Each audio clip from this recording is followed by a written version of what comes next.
கழக தலைவர் விஜயினுடைய வரவை எதிர்நோக்கி காத்திருக்கக்கூடிய தொண்டர்கள் தொடர்ந்து உற்சாகத்தோடு குரல் எழுப்பி வருகின்றனர். 5 மணி நேரமாக விஜய் அதே புன்னகை, அதே ஒரு தோற்றத்தோடு ஒவ்வொரு தொண்டனும் தன்னை நோக்கி எவ்வாறு சைகை செய்து தன்னுடைய அந்த மகிழ்ச்சியை வெளிப்படுத்துகின்றாரோ அதே மகிழ்ச்சியோடு விஜயும் வந்திருக்கின்றார். இதற்கு முன்பாக விஜய் இது போன்ற ஒரு நெடிய பயணத்தை மேற்கொண்டது கிடையாது. அவர் திரையுலகில் இயங்கிய பொழுதும் பல்வேறு தருணங்களில் தன்னுடைய இயக்கத்தின் சார்பில் மக்கள் நல திட்டங்களை வழங்குவதற்காக நகரங்களுக்கு சென்றிருக்கலாம், கட்சி தொடங்கிய பிறகு மாநாட்டில் பங்கேற்றிருக்கலாம், போராட்டங்களுக்கு சென்று ஆதரவு கொடுத்திருக்கலாம், போராட்டத்தில் ஈடுபடுவதற்காக சென்னைக்கு சென்றிருக்கலாம். ஆனால் இவ்வளவு தூரம் மக்கள் கூட்டத்திற்கு நடுவிலேயே விஜய் பயணிப்பது என்பது இதுதான் முதல் முறை. அப்படி பயணிக்கும் பொழுது விஜயினுடைய அந்த முகபாவனைகள், அவர் திருச்சிராப்பள்ளி விமான நிலையத்தில் இறங்கி முதல் தொண்டனை பார்த்து புன்னகைத்த பொழுது எந்த புன்னகையோடு விமான நிலையத்தில் இருந்து புறப்பட்டாரோ அதே புன்னகையோடு தற்போதும் இருக்கின்றார். தனக்கு பின்னால் இவ்வளவு பெரிய கூட்டம் இருக்கின்றது என்கின்ற ஒரு நம்பிக்கையை விஜய்க்கு இந்த பெருங்கூட்டம் எடுத்து கூறியிருக்கும். மாநாடு போன்றவற்றில் ஒரு பெரிய திடலிலே எத்தனை லட்சம் பேரை திரட்டினாலும் அது மாநாடு. பல்வேறு இடங்களில் இருந்து, நகரங்களில் இருந்து, கிராமங்களில் இருந்து, மாவட்டம் தோறும் வந்திருந்த தொண்டர்களுடைய கூட்டமாகத்தான் அந்த மைதானம் நிரம்பி நிற்கும்.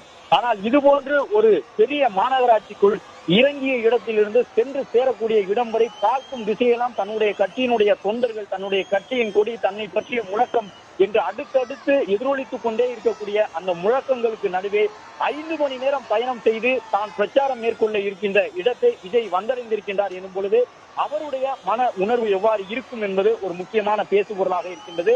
எனவே அந்த உத்வேகத்தோடு விஜய் என்ன உரை நிகழ்த்தப் போகின்றார், தனக்கு எதிராக விதிக்கப்படக்கூடிய நிபந்தனைகளை பற்றி அவர் எந்த மாதிரியான விமர்சனத்தை முன்வைக்கப் போகின்றார், எந்தெந்த அரசியல் கட்சிகளை விஜய் சாடப் போகின்றார் என்பது உட்பட பல எதிர்பார்ப்புகள் எழுந்திருக்கின்றன.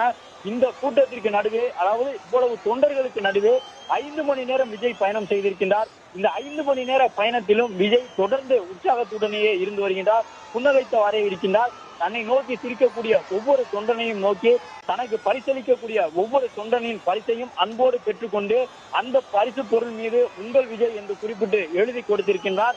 உங்க விஜய் நான் வரேன் என்று சொன்ன விஜய் இதோ வந்துவிட்டார். மரக்கடை பகுதியிலே தற்பொழுது திருச்சிராப்பள்ளியிலே விஜயினுடைய தேர்தல் பரப்புரை தொடங்க இருக்கின்றது. முதல் நாள் முதல் பரப்புரை எப்படி தொடங்குவார், எதில் முடிப்பார், யாரை விமர்சிப்பார், எதையெல்லாம் சொல்லுவார், எந்த பிரச்சனையை எல்லாம் கையில் எடுக்கப் போகின்றார், திருச்சிராப்பள்ளிக்கான வட்டார அரசியலை மட்டும், அந்த பகுதி மக்களுக்கான தீர்வை பற்றி மட்டும் பேசப் போகின்றாரா, அல்லது ஒட்டுமொத்த தமிழக அரசியல் நிலவரம் தொடர்பாகவும் அந்த மக்களிடையே விஜய் உரை நிகழ்த்த போகின்றாரா, எங்கு தொடங்கி எங்கு முடிப்பார், எவ்வளவு நேரம் உரை நிகழ்த்துவார் என்று அடுக்கடுக்காக அடுத்தடுத்த கேள்விகளோடு அங்கே ஆயிரக்கணக்கான தொண்டர்கள் குழுமி இருக்கின்றார்கள். இன்னும் 1-2 நிமிடங்களில் தமிழக வெற்றி கழக தலைவர் விஜய் உரை நிகழ்த்தப் போகின்றார். எங்கு நோக்கினும் தமிழக வெற்றி கழகத்தினுடைய அந்த 3 வண்ணங்களை கொண்ட கொடியாக இருக்கின்றது. எங்கு கேட்டாலும் விஜயை பற்றிய வாழ்த்து முழக்கமாக இருக்கின்றது. இதுவரை திருச்சிராப்பள்ளி மாநகராட்சியில் பல்வேறு அரசியல் கட்சிகள் மாநாடு நடத்தி இருக்கின்றன. அந்த மாநாட்டுக்கு எவ்வளவு தொண்டர்கள் திரண்டு வந்திருப்பார்களோ, பெரிய கட்சிகள் நடத்திய மாநாட்டிற்கு அதே தொண்டர்களை தன்னுடைய ஒரு இடத்தில் பேச போகின்ற பேச்சுக்காக விஜய் திரட்டி இருக்கின்றார். விஜய் எந்த அழைப்பும் விடுக்கவில்லை. திருச்சியில் நான் என்னுடைய தேர்தல் சுற்றுப்பயணத்தை தொடங்கப் போகின்றேன், தொண்டர்கள் வர வேண்டும் என்று விஜய் அழைக்கவில்லை. மாவட்ட செயலாளர்கள் வாகனம் ஏற்பாடு செய்யவில்லை. கிளைகளில் இருந்து ஒவ்வொரு கிளை கழகத்தில் இருந்தும் இத்தனை தொண்டர்கள் என திரட்டி வரப்படவில்லை. தன்னெழுச்சியாக வந்த தொண்டர்களின் திரட்சி இது என்று தமிழக வெற்றி கழகத்தினர் உணர்வுபூர்வமாக சொல்லக்கூடிய அந்த காட்சியை பார்க்க முடிகின்றது. இன்னும் சில நிமிடங்களில் தமிழக வெற்றி கழகத்தினுடைய முதல் தேர்தல் சுற்றுப்பயண பேச்சை விஜய் நிகழ்த்த இருக்கின்றார். ஏற்கனவே குறிப்பிட்டபடி விஜய் 5 மணி நேரம் தொண்டர்களுக்கு நடுவே பயணம் செய்து வந்திருக்கின்றார். ஒரு சாதாரண மனிதருக்கு முதல் நாளிலே தன்னுடைய தேர்தல் சுற்றுப்பயணத்தை தொடங்க உள்ள ஒரு நபருக்கு இது போன்ற ஒரு மிகப்பெரிய வரவேற்பு என்பது கண்டிப்பாக ஒரு மிகப்பெரிய மன எழுச்சியை கொடுத்திருக்கும்.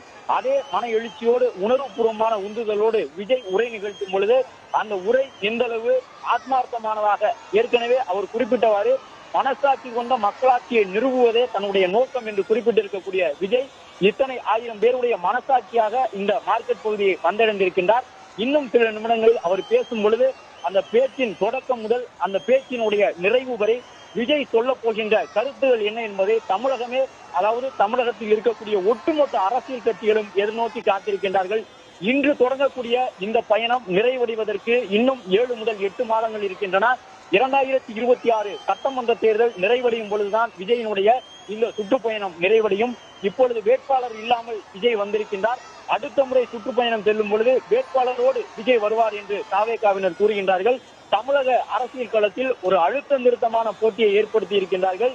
நான்காவது கட்சியாக, நான்காவது அணியாக அரசியல் களத்தில் அடியெடுத்து வைத்துள்ள பொழுதும் ஆளும் அணிக்கு போட்டி தரக்கூடிய வகையிலாக விஜயினுடைய இந்த பெரும் கூட்டம் கூடியிருக்கின்றது. 6 மணி நேரத்திற்கு மேலாக கால்கடுக்க தொண்டர்கள் காத்திருந்திருக்கின்றார்கள். ஒரு அங்குலம் கூட அந்த இடத்தை விட்டு அவர்கள் நகரவில்லை. தொடர்ந்து விஜயினுடைய வரவை எதிர்நோக்கி அவர்கள் காத்திருந்தபடி இருக்கின்றார்கள். தண்ணீர் இல்லை, தாகத்தோடு இருக்கின்றார்கள். தங்கள் அருகே நிற்பவர்கள் மயங்கி விழுவதை பார்த்து கொண்டிருக்கின்றார்கள். விஜயினுடைய வருகை தொடர்ந்து தாமதமானது பற்றி கேட்டுக்கொண்டே இருந்தார்கள். ஆனாலும் கூட அந்த வெயிலிலும் கால்கடுக்க நின்று கொண்டே இருந்தார்கள். விஜய் தற்பொழுது நிறைவாக அந்த இடத்தை வந்தடைந்து விட்டார். இன்னும் 2 நிமிடங்களில் தன்னுடைய உரை வீச்சையும் விஜய் தொடங்க இருக்கின்றார். எதில் தொடங்கி எதில் முடிப்பார்? விஜயினுடைய பேச்சின் முதல் வார்த்தை எதுவாக இருக்கும்? நிறைவான இந்த முதல் நாளின் வார்த்தை எதுவாக இருக்கும் என்ற எதிர்பார்ப்போடு தமிழக அரசியல் களம் காத்து நிற்கின்றது.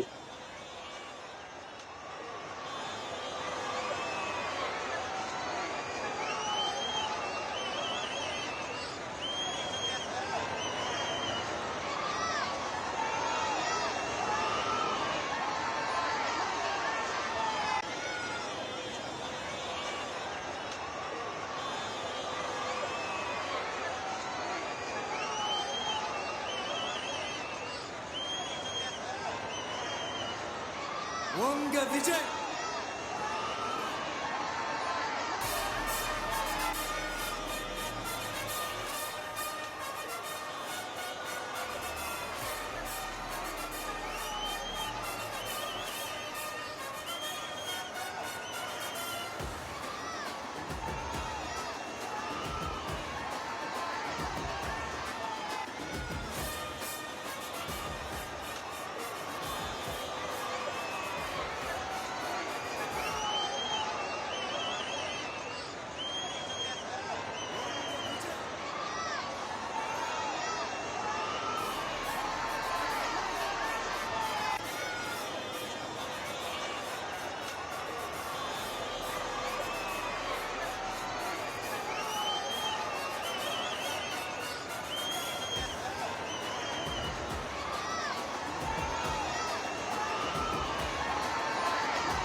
பிளே ஸ்டோர் மற்றும் ஆப் ஸ்டோரில் இருந்து பாலிமர் செயலியை QR கோடு மூலம் பதிவிறக்கம் செய்யுங்கள். செய்திகளை உடனுக்குடன் பெறுங்கள்.